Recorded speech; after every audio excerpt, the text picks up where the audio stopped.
뉴욕 증시가 혼조세로 마무리가 됐습니다. CPI 지표에 이어서 PPI, 즉 생산자 물가지표도 둔화세를 나타냈습니다. 물가지표가 지속적으로 둔화를 함에 따라서 이제 연준의 긴축 위험이 많이 사라졌다라고 볼 수가 있겠는데요. 자, 그럼에도 주가가 하락한 이유는 전날 너무 많이 올라왔기 때문이다. 즉 전일 급등에 따른 피로감을 살짝 나타내고 있다, 이런 정도가 아니겠습니까? 그래서 다우지수는 오르고 나스닥은 조금 내리는 그런 형태의 모습 마무리됐는데요. 자, 미국 증시 상황들 자세하게 알아보고요. 자, 최근에 거래량이 30배나 폭증한 관련 종목군들이 뭐냐면 재해복구 종목이라고 합니다. 지금 기록적인 폭우를 통해서 계속적으로 수혜가 늘어나고 있는 모습이기도 하고요. 또 이것을 복구하기 위한 움직임도 굉장히 많이 나타나고 있습니다. 정책적으로도 이야기들이 많이 나오고 있기 때문에 관련 종목군들의 거래량이 크게 늘어나는 것은 뭐 당연하지 않겠나 생각되는데, 자, 이 종목군들에게도 약점, 즉 주의해야 될 사항이 있다라고 합니다. 어떤 건지 알아보도록 하겠고요. 자, 미국의 인프라 감축, 인플레이션 감축에 대한 그런 내용이 있었죠. 그래서 이 인플레이션 감축 법안에 대한 통과 소식 때문에 수혜를 받는 기업들이 있습니다. 클린 에너지 관련주입니다. 최근에 계속 고공행진을 한다, 증권사에서, 뉴스에서 계속 이야기 나오는 종목군들인데요. 실제로 많이 오르고 있는 것도 맞는 이야기이긴 한데, 자, 이 종목군들을 또 어떤 식으로 대응을 하고 요리를 해야지 되는지 알아보도록 하겠습니다.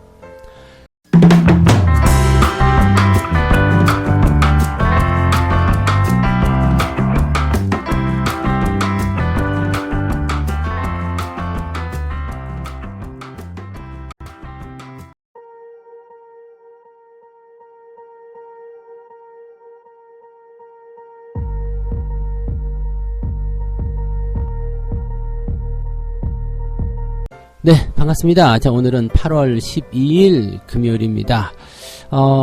전일 증시가 좀 시원하게 잘 올라와서 오늘도 기대하시는 분들 많이 계실 것 같긴 합니다만, 전날 어떤 식으로든 급등이 연결됐을 때 그 상승 재료가 지속해서 시장에 영향을 준다라면 연속 상승은 계속 나타나게 되어 있습니다. 하지만 어느 정도 약간 경계할 수 있는 구간에 들어온다거나, 또는 전날 너무 올라간 것이 최근에 있었던 것과는 좀 다른 내용, 즉 계속 주가가 지지부진하다가 갑자기 튀었어요. 이러면은 사람들이 약간 경계심을 갖게 되거든요. 그래서 그런 부분들 때문에 주가가 또 올라가지 못한다, 이런 얘기들이 나타나기도 합니다. 그래서 그러한 내용들이 지금 미국 시장에 그대로 적용되고 있는 것이 아닌가 생각됩니다.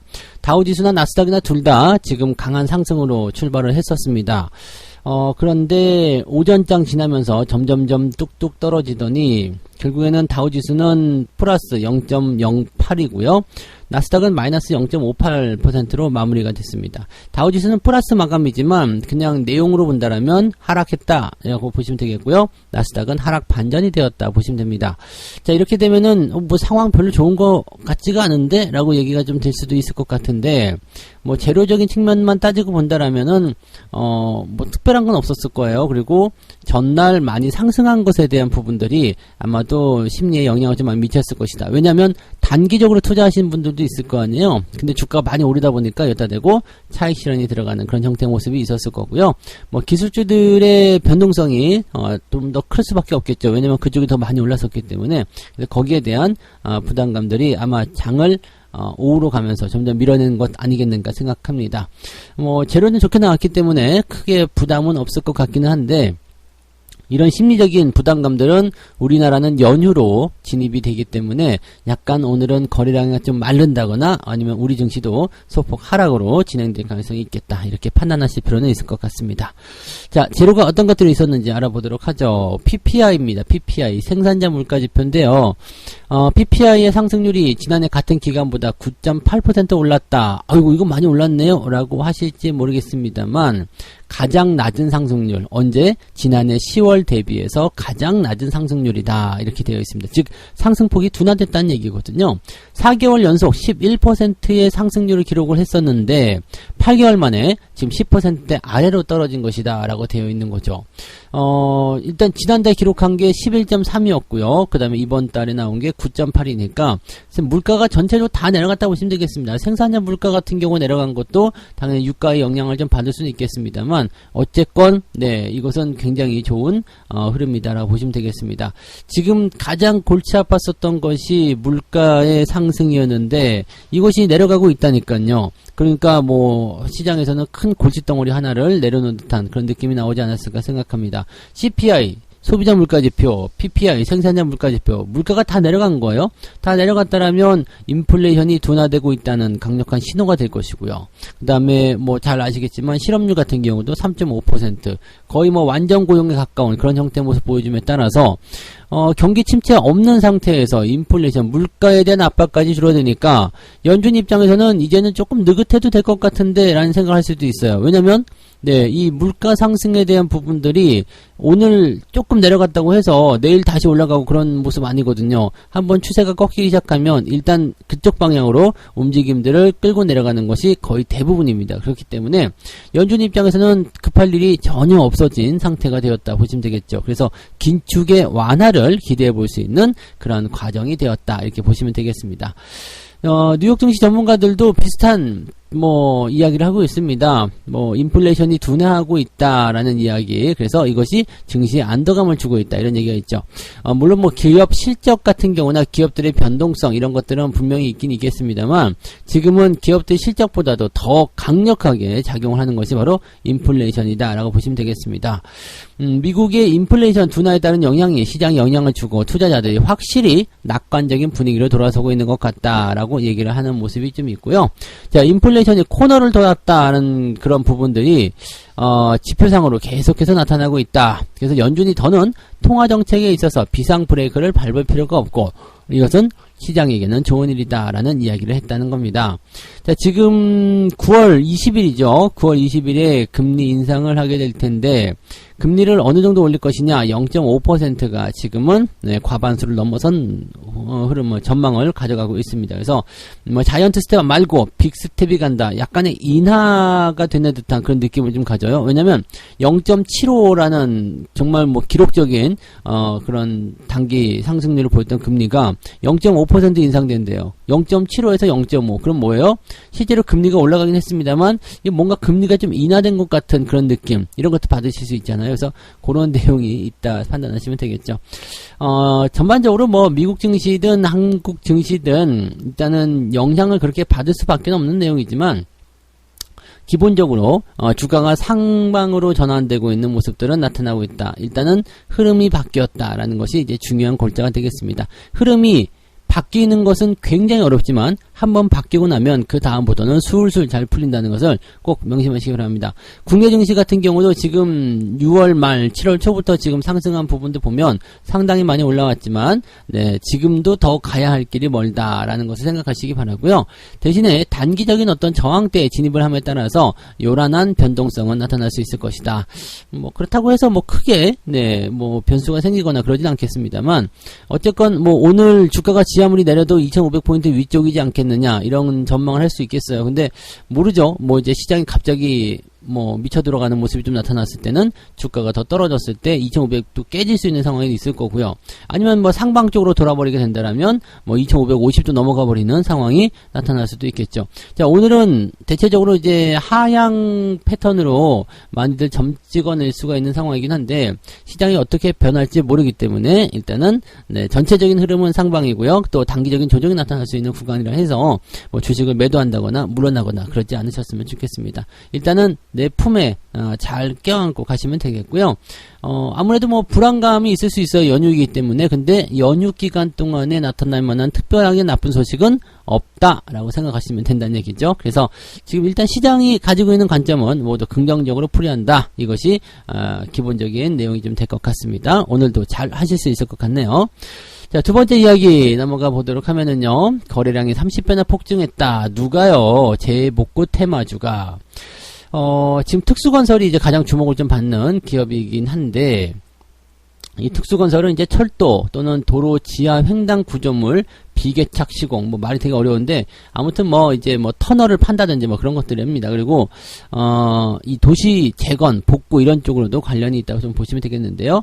최근에 이제 대심도공사 이쪽에 관심들이 많이 높아지고 있어요. 대심도라는 게 뭐냐면 지하 40m 이상의 깊이가 되는 그런 지하 공간을 건설하는 뭐 그런 모습이라고 보시면 되는데 지하 40m 이상의 깊이에다가 건설되는 지하 공간. 그러니까 뭐 터널일 수도 있고요. 뭐 이제 도로, 철도 이런 데도 쓰이는 거고요. 그리고 빗물 저장 공간으로 활용된다. 지금 이제 서울시에서 이제 강남 지역의 침수 이후에 나온 것이 뭐냐면 1조 5천억 원을 투입해서 지하 40에서 50m 사이에 깊이에다가 이제 빗물 저류 배수 시설을 만든다. 이런 소식이 전해졌죠. 그러니까 정책적인 부분입니다. 대심도 빗물 저류 배수 시설. 근데 강남 지역은 워낙 높은 빌딩이 많잖아요. 그러니까 높은 빌딩이 많으면 아래쪽으로 파고드는 그 깊이도 큽니다. 그래서 지하 쪽으로 파고드는 모습이 상당히 많이 들어가 있는 것도 있기 때문에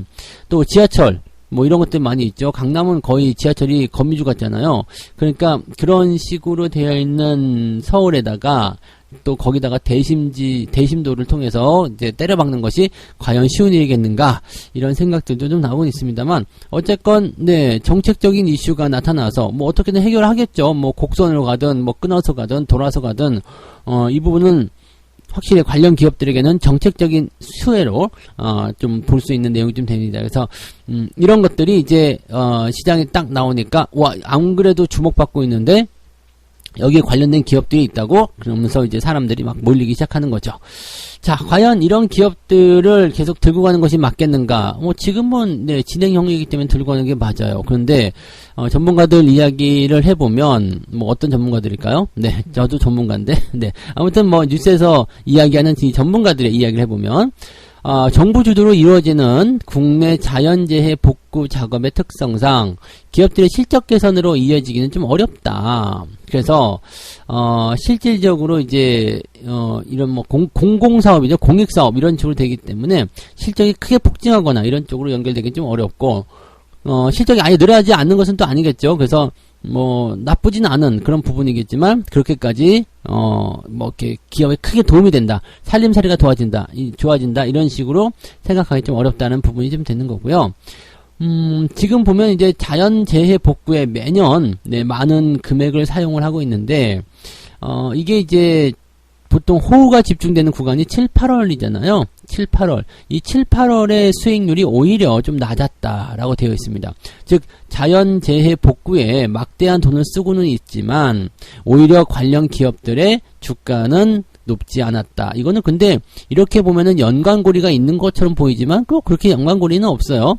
뭐 여름에 뭐 냉방 관련한 종목들, 뭐 농사철에 이제 농사 관련한 종목들 올라가는 것은 뭐 주기설에 대한 부분 때문에 당연한 부분이겠습니다만 자연재해 복구에 돈을 많이 쓰고 있지만 기업들의 주가가 낮았다라는 것은 이것은 연결고리가 없습니다. 네, 어떠한 부분 때문에 어떻게 될 것이다라고 되어야 되는데 이것은 꼭 그렇진 않죠. 그래서 자연재해 복구에 대한 부분들은 매년 뭐 찾아오는 키워드이고 뭐 그런 내용이지만 실제적으로 이제 기대감을 통해서 뭔가가 대단하게 발생되기는 좀 어려운 부분이다. 근데 이렇게 한번 기록적인 게 한번 나타나기 시작하면요, 뭔가 이제 딱 이목을 받았잖아요. 그러면 잠깐 반짝하면서 주가가 올라갈 가능성이 높아요. 평상시에는 그냥 그렇게 하는구나. 우리가 뭐 겨울철 되면은 도로 까부시고 뭐 이런 거 많이 있잖아요. 복구 작업도 많이 하지만 그렇다고 해서 건설주를 사지는 않는 것처럼 그냥 평소처럼 그냥 계속 예산이 들어가고 이렇게 유지가 되면은 그냥 그러려니 그러고 마는데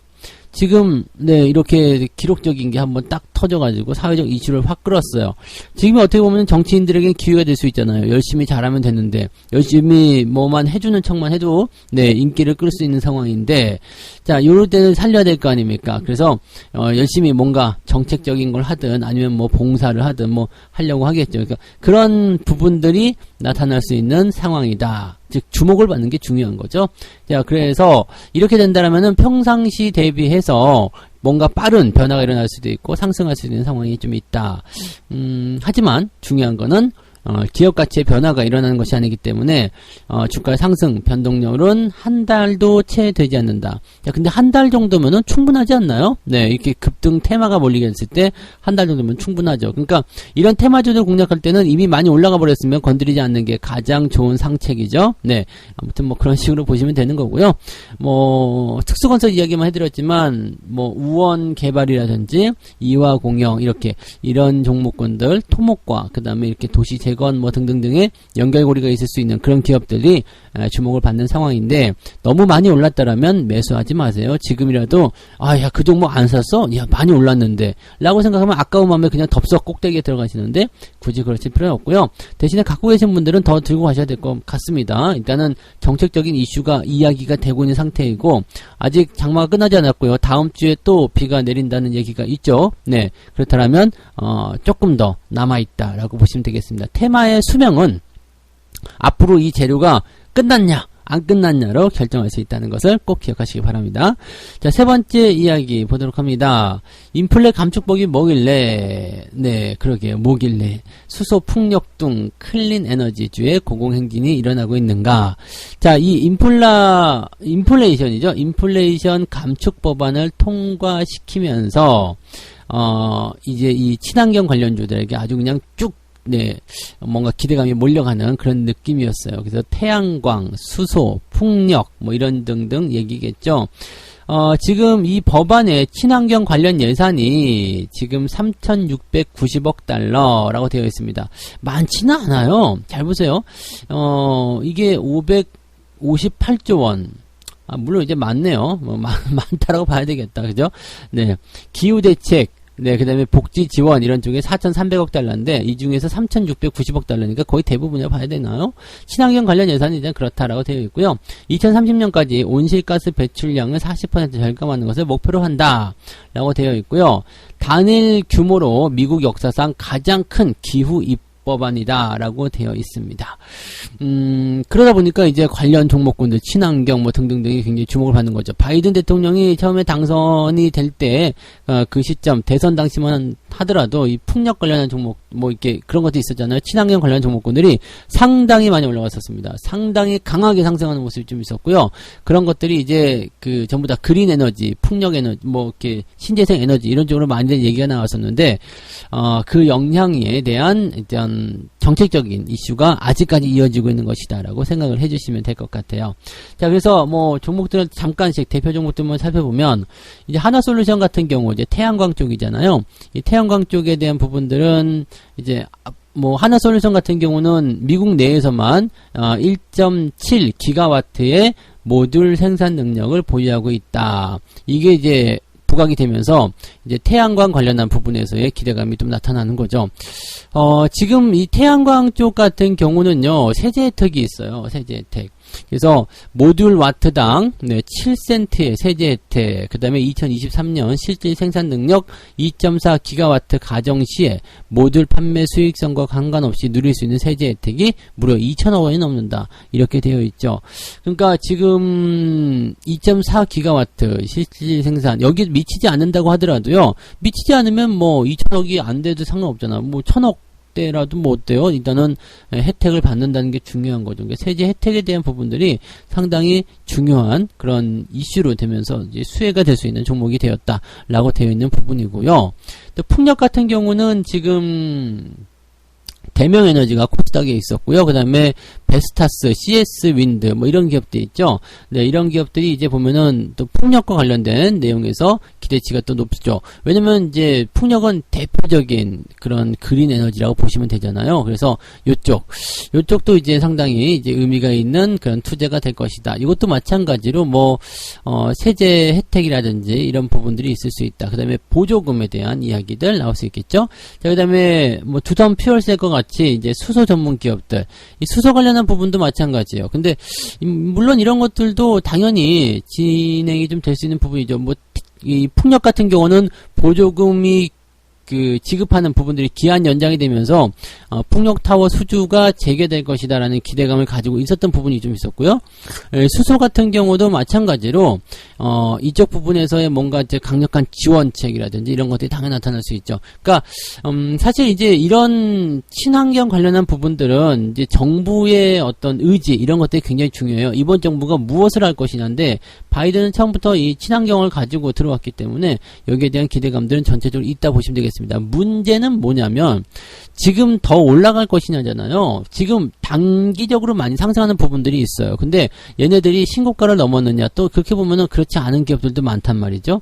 신고가를 넘지 못했다는 것은 어떤 의미냐면 최근에 이제 주가가 올라온 것은 오케이 좋아요. 법안이 다시 나오고 있으니까요. 근데 그 법안에 대한 내용, 그 그린 에너지에 대한 부분들이 이미 몇 년 전에 반영되지 않았냐 이거죠. 이미 올라오고 다 올라오고 점점 내리막길. 왜냐면 거기에 대한 기대감으로 통해서 매수를 뭐 이렇게 주가가 많이 올라갔었는데 그 이후에 딱 뭐 특별한 법안이 없으니까 계속 내려가다가 이번에 법안이 나오니까 반등을 해줘요. 그러면 이 반등이 와 더 가자, 끌고 가자, 넘어가자, 뭐 신나게 가자 이렇게 가는 것이 아니라 지난번에 이제 이 그린 에너지에 대한 부분 때문에 매수가 들어온 사람들이 물려 있을 거 아니에요. 그러면은 주가가 올라갈 때 어떻게 되겠어요? 아직 살아남은 사람들 입장에서는 다시는 보고 싶지 않다. 원금이 왔구나. 팔아버리자. 이런 식으로 나올 가능성이 굉장히 높은 거죠. 즉 이미 많이 올라간 부분들은 이미 주가에 지금의 이 법안 같은 부분들이 거의 대부분이 반영이 됐을 겁니다. 많이 올라가도 정고점 근처가 아니겠느냐라고 생각될 수밖에 없는 부분이 되는 거죠. 물론 지금 정고점 뚫고 넘어가서 신고가 나타나고 막 신나게 달리는 기업도 있을 수 있어요. 종목들마다 다 다르기 때문이죠. 얘는 계속 신고가인데요? 그럴 수 있어요. 하지만 못 올라가는 애들도 있죠. 모든 풍력이, 모든 태양광이, 모든 것들이 다 올라가는 것은 아니기 때문에. 그래서 뭐 종목을 잘 고르면 되지 않습니까? 라고 말씀하실 수 있겠습니다만, 자, 우리가 한번 딱 봅시다. 네, 똑같이 생긴 연어 초밥이 있는데, 이 중에, 하나는 맛이 없고 하나는 맛이 있대요. 근데 이 연어 초밥, 맛있는 것과 맛없는 것, 그냥 눈으로 봐서는 모르잖아. 네. 먹어봐야 알 거 아닙니까? 그죠? 그러니까 이런 것들이에요. 그러니까, 어떠한 종목군이 더 잘 나갈지 모르는 거죠. 뜬금없이 나타나는 그런 부분들이기 때문에, 우리가 A, B, C, D, E, F, G라는 기업들이 다 태양광에 또는 풍력에 속해져 있는, 신재생에 속해져 있는데, 이 중에서 어떤 게 잘 나갈지 우리가 알기가 어렵다는 이야기입니다. 그래서, 물론 이제 여기에서는 못 올라간 종목, 안 올라간 종목, 역시 뭐 매수 시점이 나온 것들, 이렇게 매수하시면 뭐 상관이 없을 것 같긴 합니다만 그래도 대체적으로 보게 되면 많이 올라간 쪽에 눈이 돌아가게끔 되어 있다는 얘기죠. 왠지 지난번에 더 많이 올라갔으니까 이번에도 더 많이 올라갈 것 같아 라는 생각을 하게 되시는데요. 이런 것들은 그다지 잘 맞지가 않습니다. 네, 이미 많이 올라간 종목이 시장의 그런 주가 상황을 다 반영했을 가능성이 높기 때문에 마지막 인기를 통해서 주가가 그것을 넘어선다는 것은 쉬운 일은 아니다 보시면 되겠습니다. 이것도 그냥 이렇게 초반에 바짝 와글와글 하다가 끝나버리게 되면 단기적 변동성만 커지는 부분이기 때문에 오히려 조심을 해야 되는 상황이 될 수도 있다 보시면 되겠습니다. 가지고 계신 분들 뭐 지금 올라갈 때는 그냥 보유하시면 되겠습니다만 신규적으로 보시는 부분들은 약간씩 주의도 많이 하시고 그렇게 가셔야 되지 않을까 생각이 좀 드네요. 네, 참고도 하시고요. 자, 이렇게 해서 오늘 3가지 이야기 전달을 해드렸습니다. PPI가 둔화가 됐음에도 불구하고 혼조세로 마감을 했다. 누가요? 미국 증시가. 왜 그랬을까? 어제 많이 올라서 이렇게 답변을 지어가시면 됩니다. 뭐 다른 재료들은 큰 게 없었어요. 뭐 기업도 실적도 이야기도 있었고 뭐 등등이 있었습니다만 그냥 PPI라는 어떤 그 호재가 발생했음에도 불구하고 주가가 오르지 못했다는 것은 그냥 어제 많이 올라서였다고 생각하시면 되겠습니다. 재해복구 관련주에는 거래량이 30배가 늘어나면서 아주 관심과 이목이 쏠리고 있는데 이 재해복구 관련주들은 대응을 어떻게 하면 되느냐? 뭐 지금 올라가니까 그냥 냅두시면 돼요. 근데 이게 단기적인 이슈의 가능성이 굉장히 높잖아요. 그래서 이 비 오는 동안에는 일단 유지는 되겠습니다만 이것이 8월 넘어가기는 좀 어렵지 않을까라는 생각도 좀 해볼 수가 있겠습니다. 물론 정책적으로 어떻게 끌고 가느냐가 중요한 모습이 되겠습니다만 아무튼 너무 길게 생각하지 않으셔야 된다는 것을 꼭 명심하셔야 되겠습니다. 근데 다음 주에 또 폭우가 온다고 하니까 그렇게 보면은 다음 주까지는 괜찮지 않겠냐라는 생각을 해볼 수 있을 것 같아요. 네. 자, 그 다음에 클린에너지 관련주들 공공행진 중인데 요즘에 뭐 이런 그 정책 쪽으로 집중된 테마들이 막 튀어나오네요. 공공행진 중인데 얘는 또 어떻게 봐야 되느냐? 얘는 이미 많이 올라온 부분들이 시장에 장악력을 가지고 있다. 이렇게 보시면 되겠습니다. 그래서 더 올라간다는 어떤 배경보다 손실이 복구되는 과정에서 팔아먹고자 하는 사람들이 더 많이 늘어날 수도 있다. 요즘에 자꾸 증권사라든지 언론에서 떠들어대는 거 보면 약간 그런 의심이 훨씬 더 많이 커지고 있다 생각하시면 되겠습니다. 물론 개인의 기준이나 개인의 생각에 따라서 집중이 돼야 되는 모습이겠습니다만, 제가 보기에는 일단 지금 가지고 계셨다라고 한다면 홀딩을 좀 더 보셔도 되겠습니다만, 지금이 기회야 생각해서 매수를 들어가신다거나 이런 것들은 조금 이상하지 않겠나? 라고 생각을 해볼 수가 있겠습니다. 이 부분들 참고하시면 좋겠고요. 책 한 꼭지 읽고 마무리하도록 하겠습니다. 전통 경제학의 관점에서 보면 간단한 문제다. 집을 팔았을 때 재산이 늘어나는지 줄어드는지만을 보면 된다. 집을 팔면 그 전보다 더 부자가 되는가? 그렇다면 팔면 되는 것이다. 주식을 매도할 때 고민하신 분이 있어요. 지금 팔아야 되나요? 말아야 되나요? 자, 주식을 매도해야 되는 부분에 대해서는 두 가지가 있죠. 자, 수익이 나왔을 때 또는 손실이 나왔을 때 손절매도 하느냐 마느냐. 근데 특별하게 좋은 종목을 갖고 있다라면, 이상하게 특별하게 나쁜 종목이 아니라면 그냥 손절매도는 없다 생각하시면 되는 거고요. 일단 그것을 제외하고 주가가 상승하는 이렇게 그런 부분에서 이제 매도를 쳤을 때는 잘 생각해 보세요. 네, 내가 조금이라도 더 먹고자 하는 그런 욕심 때문에 못 팔고 있는 것은 아닌가. 네, 여기서는 뭐라고 얘기하냐면 전통적인 경제학 이론에서 얘기한다면 그냥 그 주식을 사기 전보다 수익이 나왔으면 팔아라. 이거 내가 한 얘기잖아. 이제 보니까 먹고 파는데 누가 뭐라 그래? 제가 맨날 그랬잖아요. 그건 내 얘기잖아. 이게 책에 쓰여져 있었어요? 네, 내가 책을 보고 따라한 건지 책이 나를 보고 따라한 건지 모르겠지만, 아니면 같이 생각이 같이 일치됐을 수도 있겠죠. 근데 어쨌든 수익이 나고 파는데 그게 문제냐? 네, 팔고 싶어요? 수익 났어요? 그럼 파시면 됩니다. 라는 거죠. 더 먹을 수 있는데 그거는 욕심의 단계로 들어가는 거죠. 여기까지 내가 감당할 수 있는 욕심의 단계인가 아니면 감당할 수 없는가, 그 부분을 보시면 되는 겁니다. 이것은 어떻게 보면 굉장히 우문현답인 것 같아요. 팔아야 되나요? 수익 났어요? 네, 그럼 파세요. 아직 수익이 아닌데요? 그럼 놔두세요. 네, 굉장히 간단한, 명쾌한 정답이 아닐까 생각되네요. 자, 주말장입니다. 약간의 변수는 꼭 생각하셔야 되기 때문에 오늘은 특히나 더 변수 생각하셔야 됩니다. 어제 많이 올라왔고 만기도 끝났고 연휴를 앞뒀기 때문에 거래량이 상당히 부족할 겁니다. 이런 상태에서는 입금만 불어도 출렁거리는 것이 바로 증시 상황이 아니겠습니까? 그래서 변동성 꼭 생각하시고 아침부터 달려들지 마시고요. 근데 오히려 아침에 떨어져서 시작할 수 있잖아요. 빠져서 시작한다라면 오후에 올려줄 수 있기 때문에 이렇게 되면은 점심때쯤 지나면서부터는 매수를 생각해 보셔도 괜찮겠죠. 그래서 아무튼 주말에 변동성 구간들을 잘 넘기셔서 오늘도 성공 투자 이끌어내시기 바랍니다.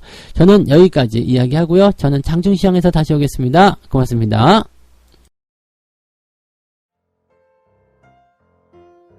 본 방송에서 제공되는 모든 정보는 투자 판단의 참고 자료이며 투자의 최종 책임은 본 방송을 이용하는 본인에게 있습니다.